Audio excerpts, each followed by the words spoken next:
Welcome to Randy's old-time radio shows, where the shadows of the past still speak. It's after midnight. The house is quiet, the lights are low, and something is waiting. A door creaks open, a whisper drifts through the dark, and your imagination takes over. Now, from the archives of suspense, terror, and the unknown, it's time for CBS Radio Mystery Theater. Tonight, The 44, from January 23rd, 1980.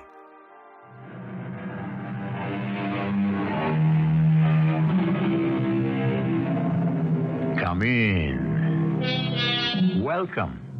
I'm E.G. Marshall. Everything has become more, I suppose we could say, vulgar these days, especially warfare. Today, we fight with such complex scientific weaponry, whereas not too long ago, arms had a personality of their very own. They were beautifully made, skillfully decorated, and were designed to be used by gentlemen. But it's all part of the price we pay for progress. Doc, I refuse to believe that Alexandra killed him. But she admits she did it, Sheriff. I don't care what she says or what anybody else says.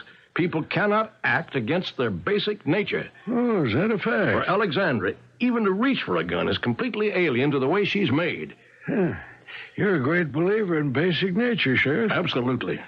Tell me, and don't answer too fast. How do you really know what your basic nature is?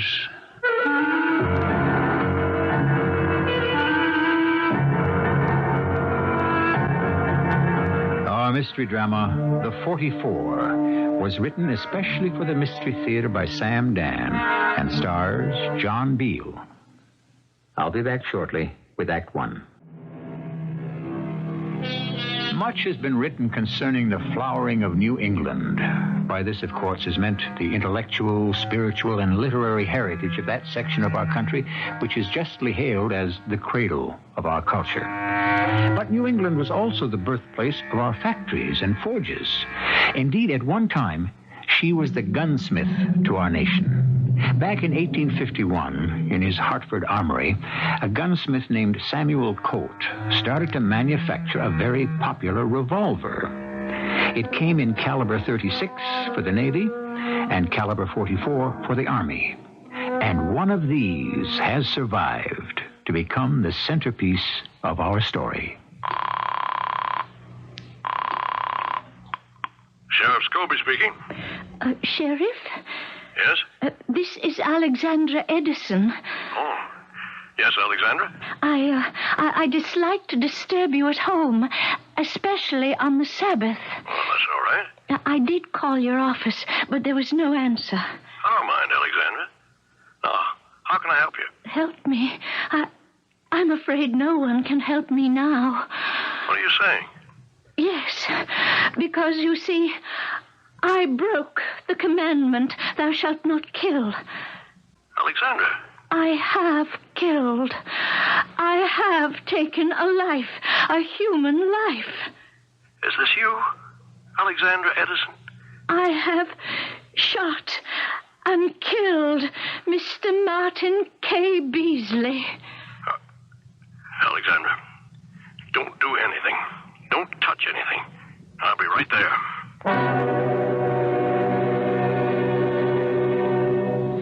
He's dead.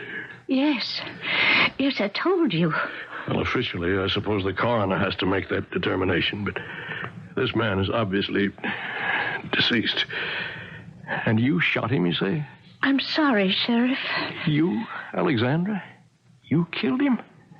A woman like you? Well, never in a million years. I mean... How little we really know about ourselves. What a mysterious and terrible creature is man. What did you kill him with? Well, I dropped the gun on the floor. The gun? That gun? Mm-hmm. Well, that's an antique. A Civil War pistol. I wouldn't think it could even fire. I killed him with that pistol. Yeah. Well, I'll have to call the coroner. Now, this man, this dead fella, Martin K. Beasley. The name's familiar. Is he the one who's been trying to get you to sell the estate? Yes, he was a cousin of mine. And you shot him. Well, I'm really very much embarrassed by what I have to do. I have to place you under arrest. I understand. But I just can't see myself taking you off to jail. Now, this isn't the regular way to do it, but if you'll give me your promise not to... I was about to say, not to try to escape. Well, I suppose that's just what it amounts to, Sheriff. Well, just promise me not to leave the estate. Well, where would I go? Even so, for the record. Well, if the promise is important, it is freely given. Now, why did you shoot him? Why? Oh... Look, I know this isn't very easy for you, and I'm sure you're very upset. It's obvious why you shot him. Self-defense. So, there won't be a problem. Oh, but I... And the coroner's jury will dismiss the whole thing. But Sheriff, Now, Alexandra, you're not to worry. And believe me, everything's going to be all right.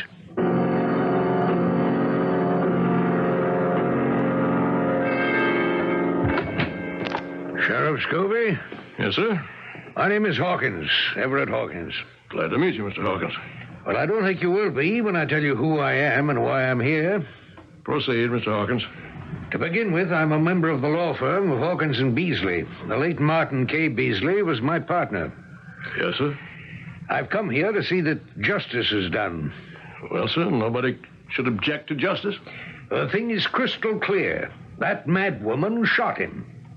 I beg your pardon, sir? Come, Sheriff, it's a matter of record. That Miss Alexandra Edison is not sane.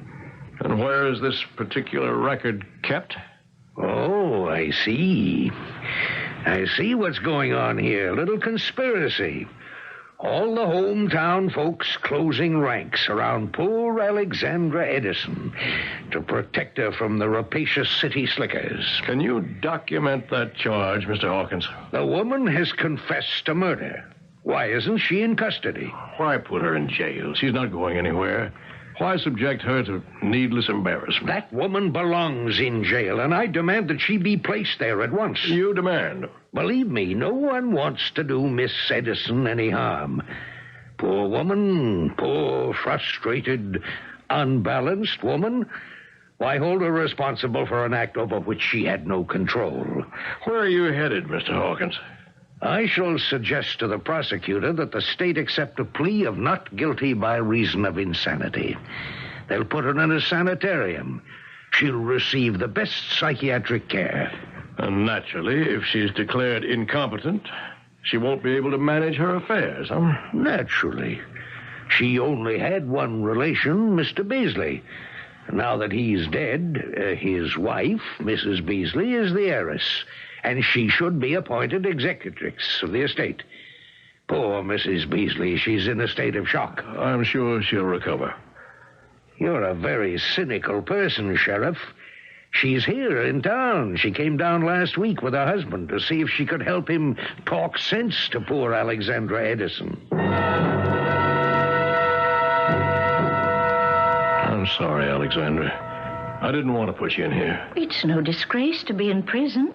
I think of Thoreau and so many other good people. Alex, I want to talk to you about this Beasley fella. I understand he'd been after you to sell your land. And I refused. He threatened me. With bodily harm? Worse. He said he would have me committed to an insane asylum. And that's why you shot him? Well, I didn't mean to shoot him. I ordered him out of my house. He laughed at me, and it is my fault. I lost my temper, something I never did before. I saw that old pistol lying on the mantel, and I picked it up, and I said, "Get out," and he laughed again, and suddenly the gun went off. Just like that? One moment, I was standing there, pointing the pistol at him, and then it suddenly became alive. An angry thing in my hand. There was an explosion, a flash of fire, and black smoke. Then it was an accident. Oh, yes. Yes. But the fact is, you did pick up that pistol. Yes. Yes, I suppose it could be considered an irrational act. Look, don't you be the one to say that. But the very fact that one reaches for a firearm indicates a certain lack of balance. Please, Alexandra, it's going to be tough enough. Just insist that you fired in self-defense. I'm sorry to be bothering you at a time like this, Mrs. Beasley. It's all right, Sheriff. You came down here with your husband last week? Yes. I understand to help him persuade Miss Edison to do something with the land, the estate. Poor woman. Poor unfortunate woman. I bear her no malice whatever. I'm sure she isn't responsible. May I ask why your late husband wanted her to develop the place? You see, Martin was a member of a prestigious law firm, but we weren't rich. Of course, we would inherit the Edison estate one day, but we might have to wait all our lives. Oh, please, don't make Martin out a villain. No. And this land conservation, it was just a conceit on her part. Martin felt she could have let him have some of the property while he'd be young enough to enjoy it. What would be the harm? She claims he threatened to have her declared incompetent. Well, the fact of the matter, she is incompetent. Mrs. Beasley, I've known the woman all my life, and I wouldn't say... She's incompetent to manage her estate. You've met Miss Edison, haven't you? Yes, a week ago, when we came to town. I was with Martin, and we called on her. It was a very frustrating interview, and so when Martin went back again on Sunday, I told him he could go by himself. I wasn't having any more of Miss Edison. Oh, if I'd only known. Yes. Well, I'm sorry to have troubled you. Oh, are they going to hold the inquest? Yes, just as soon as the ballistics laboratory verifies the murder weapon. Oh, why does it have to be verified? Everyone knows how he was murdered and with what. Why do we have this red tape? I can appreciate how you feel, Mrs. Beasley, but well, that's what the law is all about. Red tape. It's what holds our society together.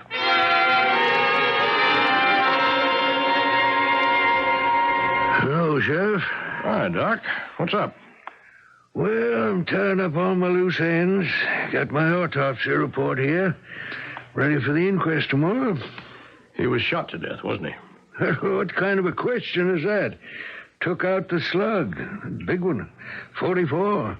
Well, I assume it's a 44. That's the caliber of the gun she used.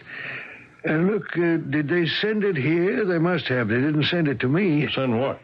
The ballistics report from the State Police Laboratory. No, I didn't get it. Well, it's a formality, but we need it. Check it for me, will you? Yeah. Well, I guess she's in for it. Well, it looks that way. Unless we can prove it was self-defense or an accident. Well, that's going to be tough. Why? Well, you've got this out-of-town lawyer, this Hawkins, raising a rumpus. He's got old Lester, the state's attorney, running scared, I tell you. And I tell you another thing. He's out to get that insanity verdict. That's going to be very hard to do in this town. You really think so? Poor Alexandra. She's kind of, well, offbeat. Well, that's not the same as being insane. Well, it depends on how you emphasize it. There are folks here who think that growth and development would be a good idea. Bring in business, raise land values. The only way to do that is to get rid of Alexandra. Yeah? Well, I guess those people would think there's something radically wrong with me, too. Why? Because I don't think she did it. Well, she admits she did it. Well, I don't care. People cannot act against their basic nature. For Alex even to reach for a gun's absolutely alien to the way she's made. So why does she insist she did it? I don't know. Well, if she didn't kill him, who did? I don't know that either.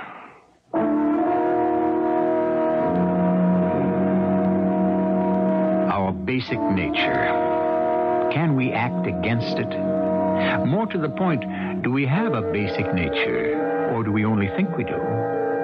How do you account for those people who lead quiet, orderly lives year in, year out, and then suddenly explode into violence and anarchy? For more than half of his working life, A Mr. Paul Gauguin was a respectable, very bourgeois banker. Suddenly, he chucked it all and ran off to the South Seas to paint. What was his basic nature? I'll continue with Act 2 shortly.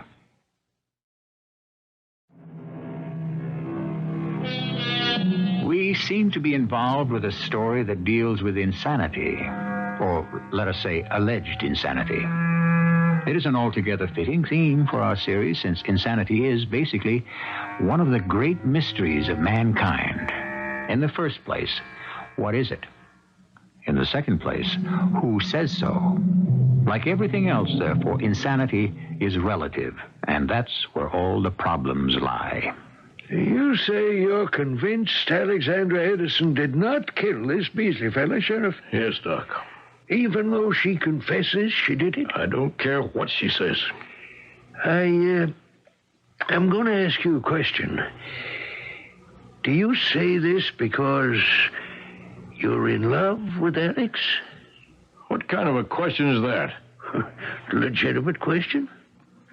Why do you suggest that I'm in love with her? Well, I notice you haven't denied it. You both grew up together in this town? Together? Listen, we may have shared the air and the water, but together... Hey, you still don't deny it. Oh, she was the golden-haired little princess who lived up on the hill in the mansion with the rich folks. Me, my old man was a town drunk. Well, let's just say he was a fellow with a problem. Thank you, Doc. Well, I was going to go away, get to college somehow, make something of myself, and come back as a somebody, and then... But she got sick, and I just couldn't leave. So I stayed and did the best I could. Mm-hmm. Did you ever talk to her about it? No. Well, for all you know, then, she may have been secretly in love with you all these years, too. She never really got over that illness, either. It made her kind of withdrawn, you know? But nobody can say she's crazy. Nobody.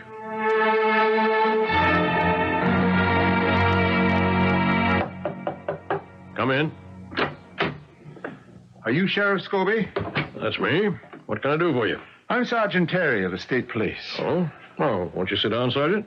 With the crime laboratory. I work in ballistics. Oh, the coroner's waiting for the report. Did you bring it here personally? Sheriff, I don't have a report. That is, not yet. You don't have it? Oh, how's that possible? What are you doing here, then? You could be in a jam, Sheriff.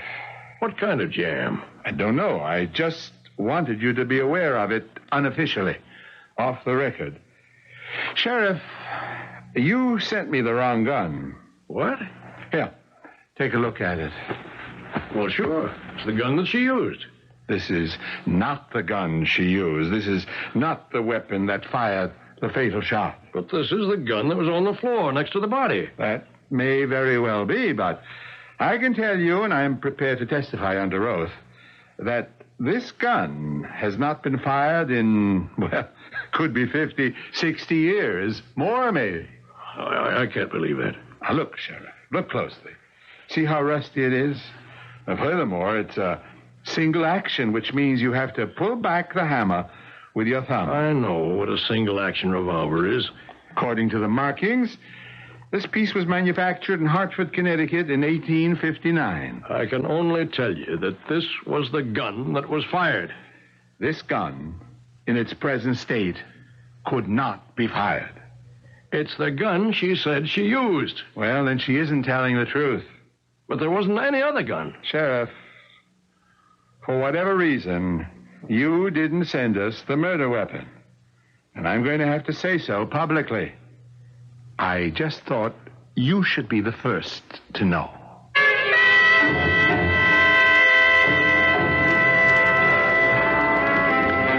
Hi, Sheriff. Hello, Martha. Oh, you don't look so hot.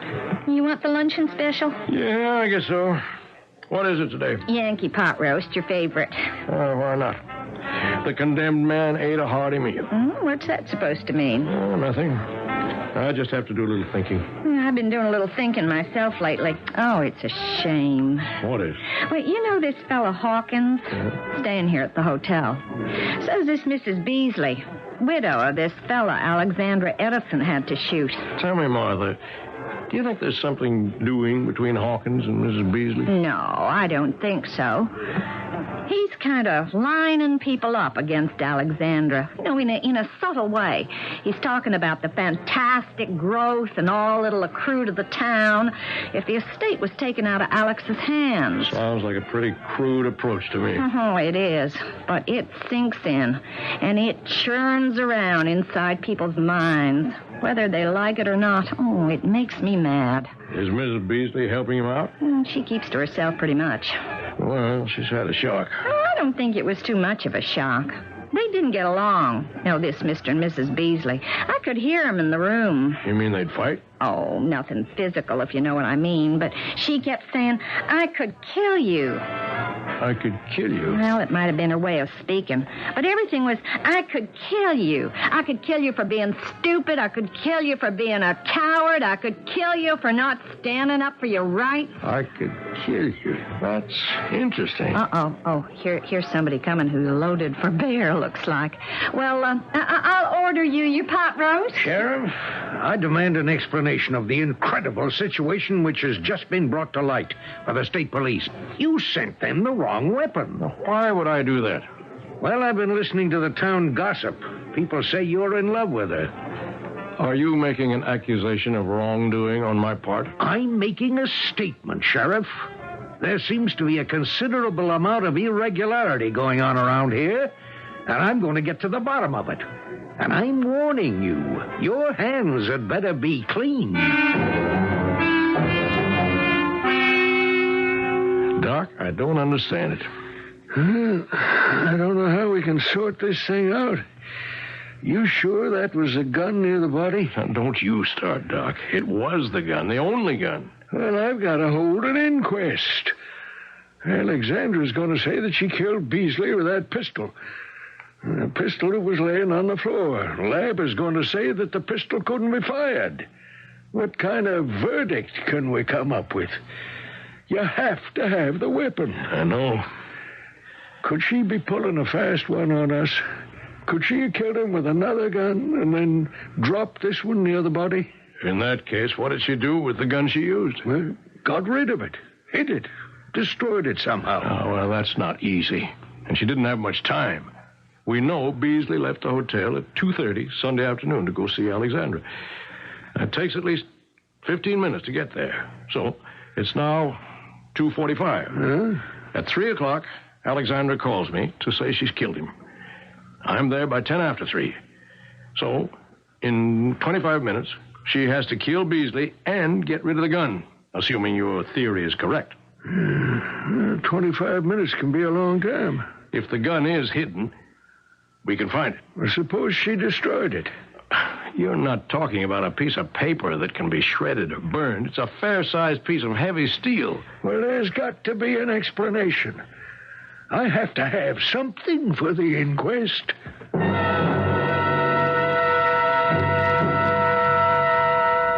Alexandra, do you want to help me out of an awkward situation? Certainly.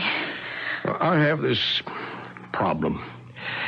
And it's really because of you. Me? You phoned me Sunday afternoon, told me you'd killed a fella. I arrive here and I see this Beasley lying dead on the floor. Yes. I ask, why did you kill him? You answer, self-defense. Well, it's true. I ask, what did you kill him with?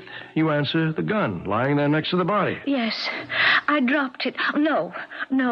I threw it to the ground immediately, like some unclean, defiled thing. Well, then, here's my problem. Alexandra, you didn't fire that gun. Oh, but Nobody has fired that gun in years. It's doubtful if it can even be fired at all. Who killed Beasley? I did. Where is the gun you used? Well, you took it from me the other day. That's not the gun.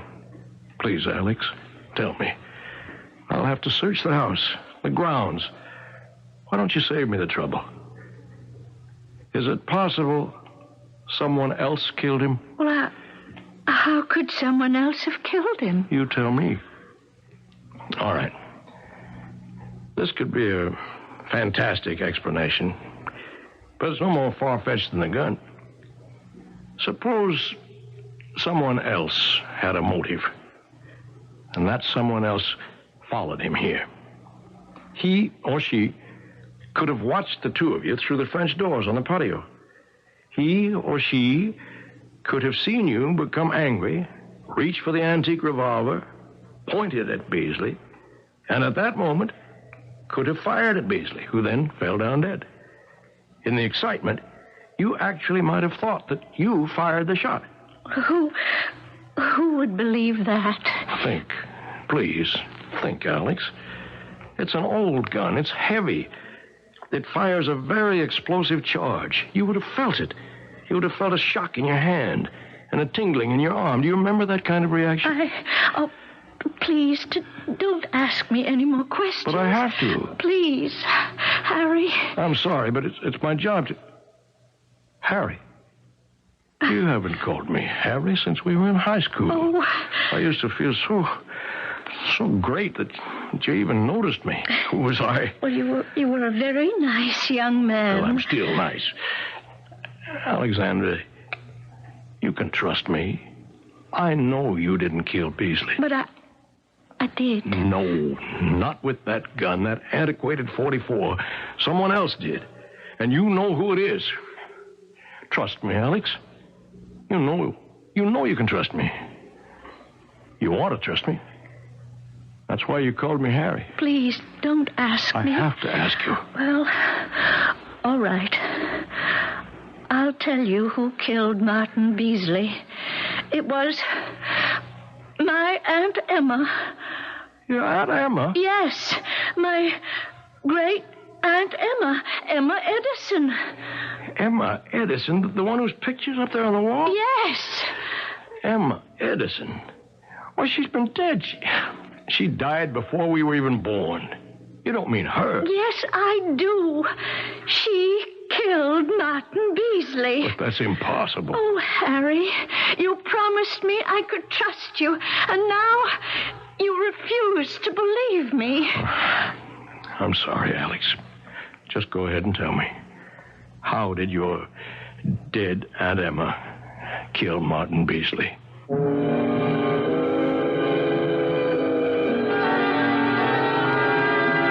She's going to tell us, but not until the third act, which is always a classic place for such revelations. And now we have a new character to contend with, Great Aunt Emma. If, as her grandniece contends, she was able to commit a murder after she was dead, what must this formidable woman have been like while she was still alive? I shall return with the answer shortly.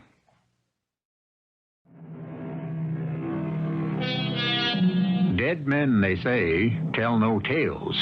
But of course, that may depend on your point of view. Dead men and dead women can be endowed with all sorts of powers, if only we were equipped to recognize them. We're about to make the acquaintance of a dead lady named Emma Edison.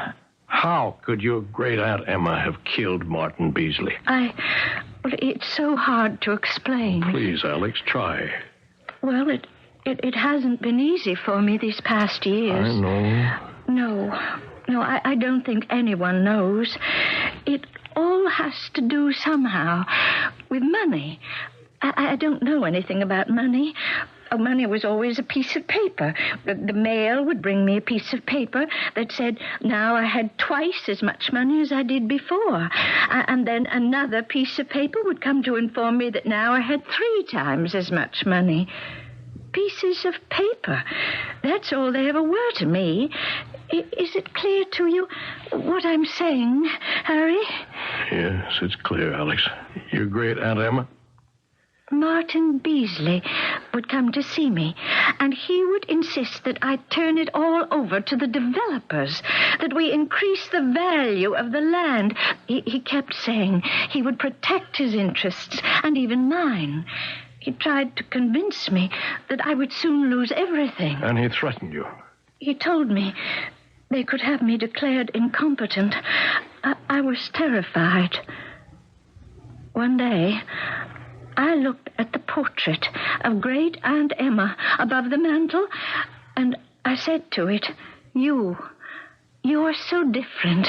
You would know what to do. And the most fantastic thing happened. There was a voice. You bet your sweet life I'd know what to do, little girlie. I couldn't believe it. I stared, and I just gaped at her, and I said, Who are you? Who do I look like? You look like the great lady in the portrait. You can't be talking to me. Why not? Well, this is my imagination. Well, your great Uncle Billy. He come out of the Union Army with a rebel bullet in his leg, the ragged clothes on his back, and an old cap and ball 44 revolver on his hip. He drifted north of the Rio, and he saw this land we're standing on now, and he took it. Took it? Yes, honey, took it. With the Colt 44. And it's our land. It's Edison land. Don't you ever forget it. But they want to take it from me. Who? That Beasley varmint? I'm afraid. An Edison woman afraid? Huh. Look what's on the mantelpiece. I don't see anything. You think it's an antique. You think it's just a forgotten family heirloom. Well, it's Wild Billy's cap and ball 44. Now, the next time that Beasley varmint dares to set foot in here, you pick up the 44. Oh, no. And you say, I have the right to protect myself against intruders. Well, how could I say that? If he refuses to leave, shoot him down. But you just can't shoot people down. Do you believe what I'm telling you, Harry? Cousin Beasley came back. It was more than a week ago, and his wife was with him, and I noticed that she looked at the gun. Yes? That's all. Cousin Beasley was telling me to do what he wanted, and she just kept looking at the gun. She asked me what caliber gun it was, and I said it was a 44. And what did she say? Nothing. And what happened? Nothing. He said he would give me till Sunday to think things over. And he came back on Sunday? Yes. At about 2:45, he was angry, abusive, and threatening. I was very frightened. And then I became aware of Aunt Emma standing beside me. You became aware of Aunt Emma standing beside you, huh? Was Mr. Beasley also aware of her? No, because he just kept shouting at me. And Aunt Emma kept saying to me, Order him out. And I kept saying, I'm frightened. Pick up the 44. Go ahead. And I did. I said, get out. Shoot him. Shoot him. And I kept saying, I can't. And she... Yes? She took the pistol out of my hands, pointed it at Cousin Beasley, and she fired. I closed my eyes. I may have blacked out for a moment. When I opened my eyes, Emma was gone, and my Cousin Beasley was lying on the floor. He was dead. The pistol was lying there next to him. I see. Do you really see, Harry? Yes. But why did you insist, then, that you killed him? Because if I had told anyone else what really happened, they would have said I was crazy. They would take my land away. Please, don't tell that story to anyone else. But it's true. That might make it even worse.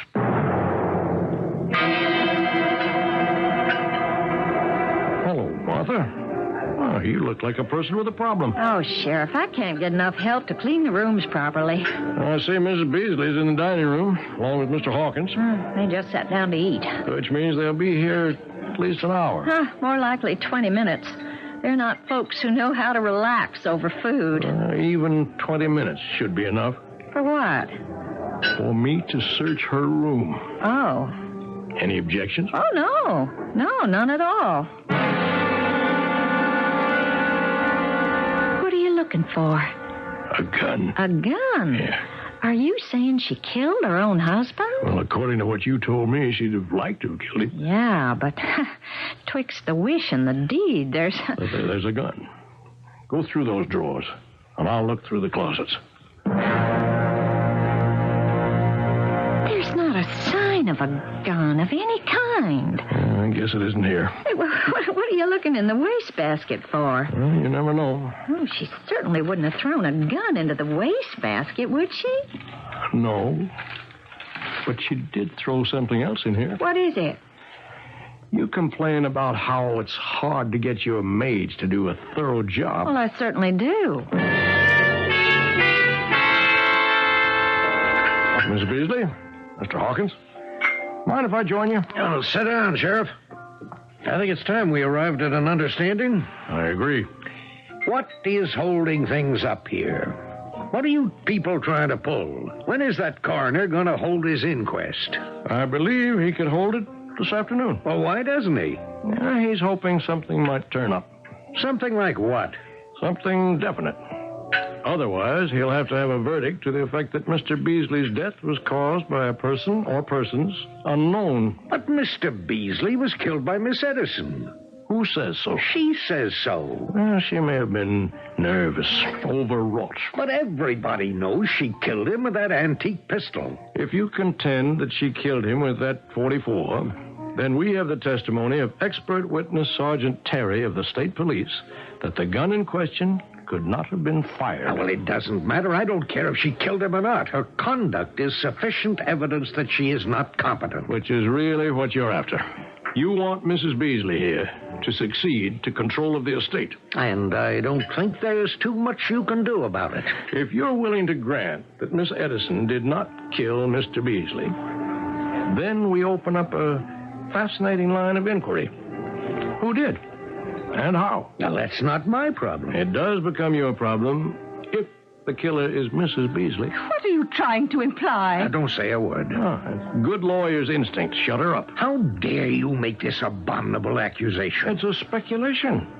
Let us suppose that Mrs. Beasley follows her husband to the Edison house on Sunday, watches the activity through the patio doors. Sheriff, I'll have you know. And she sees a frightened, angry Alexandra threaten Beasley with that antique revolver.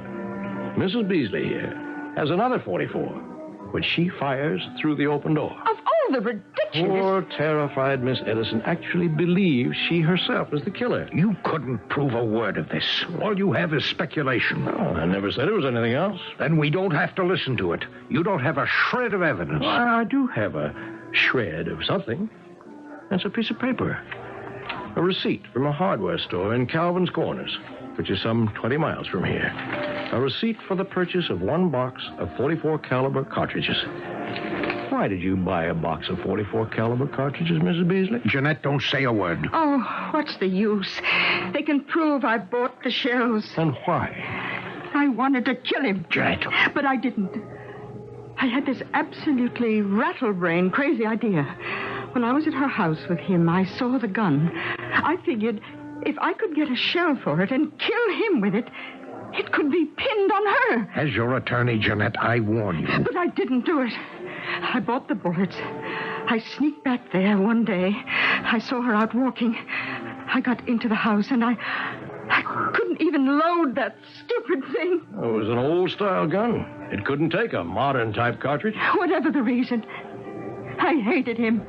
He was such a jellyfish. It could also be assumed that the reason you bought the shells was because you had a .44 caliber revolver of your own. And after you used it, you disposed of it somewhere. No, that isn't true. Sheriff, you couldn't prove that. I notice you no longer have that fine edge of certainty in your voice, Mr. Hawkins. Well, what are you going to do? Well, I can't withhold evidence, but I won't push.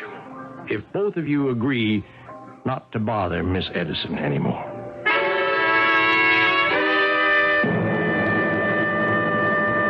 But all you're doing is making the thing more complicated than ever. I'm sorry, Doc. If Alexandra killed him, how could she have fired the gun? If Mrs. Beasley killed him, where's the gun she used? And there still may be one more possibility. There could be someone who ain't telling all he knows. Who? You. Me? What more could I possibly know? You're head over heels in love with her, and maybe now there's a chance for you. So you decided to save her. How could I do that? There was another gun, a gun that worked. She killed him with it. You were first on the scene, so you put that gun in your pocket, and you threw that old antique pistol on the floor. You can't believe that, Doc. Oh, I could. But I could never prove it.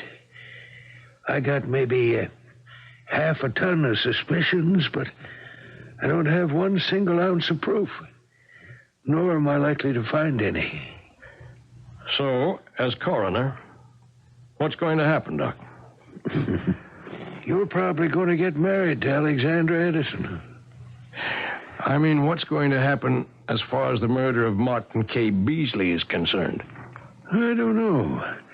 Maybe nothing will ever happen.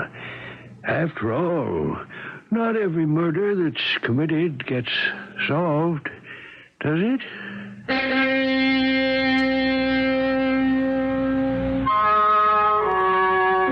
No, it certainly doesn't. And if you like everything nicely rounded off and tied up in a neat little package, we cannot deliver it this time. But that's how life works out most often, doesn't it? As the poet said, the road to resolution is paved with doubt, and the more you question, the less you find out.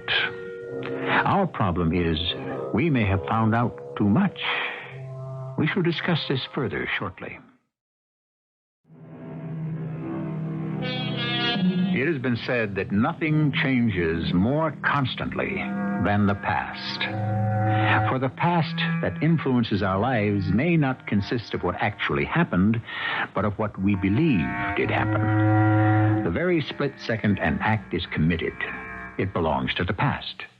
And it begins to be molded and refined and, most likely, rewritten. Who killed Martin K. Beasley?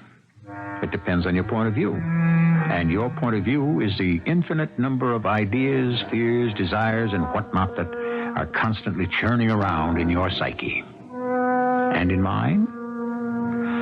Our cast included John Beal, Court Benson, Carol Teitel, and Bryna Rayburn. The entire production was under the direction of Hyman Brown. Well, folks, that's all for this episode here on Randy's Old Time Radio Shows. Now, bringing these golden oldies back to life takes no small amount of time and effort from our good friend Randy, cleaning up the audio, converting the files, and making sure each show has the best audio possible. If you've enjoyed the program and you'd like to help keep these classics on the airwaves night after night, why not consider a small donation? Every penny goes straight to supporting Randy's work and helping this channel stay on the air. You'll find the links down in the description below. And for those of you kind souls who've already given, Randy tips his fedora to you. Your support truly keeps this old radio spirit alive. Thanks ever so much. And until next time, keep those dials tuned and keep the memories rolling.